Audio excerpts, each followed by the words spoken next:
جود جود و سخاوت آبرو کی نگہبان ہے، جسے جزا کی امید ہوگی وہ صاحب عطیات و تحائف ہوگا۔ آپ نے فرمایا عدل امور کو ان کے موارد پر رکھ دینا ہے، جبکہ سخاوت انہیں ان کی جہتوں سے خارج کر دینا ہے۔ سخاوت کی انتہا موجودہ اشیاء کو دینا ہے۔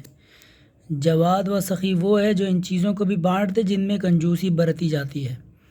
جس نے اپنی اس دولت عطا کر دی گویا اس نے اپنے نفس و جان کو عطا کر دیا، کیونکہ بھلے ہی اس نے حقیقتاً نفس نہیں بخشا مگر اس کی پائیداری کے سبب دولت کو تو عطا کر دیا ہے۔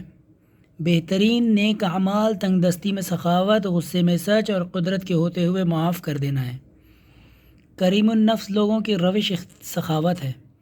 آدمی کی سخاوت اسے دشمنوں میں بھی محبوب بنا دیتی ہے، جبکہ اس کا بخل خود اسے اس کی اولاد کے درمیان بھی قابل نفرت بنا دیتا ہے۔ سخاوت کے ذریعے لوگ سردار بن جاتے ہیں۔ سب سے بڑی سخاوت مستحق تک اس کا حق پہنچا دینا ہے۔ سخی دنیا میں قابل ستائش اور آخرت میں کامیاب ہوتا ہے۔ لوگ دو طرح کے ہوتے ہیں، سخی جو دولت نہیں پاتا اور دولت مند جو سخاوت نہیں کرتا۔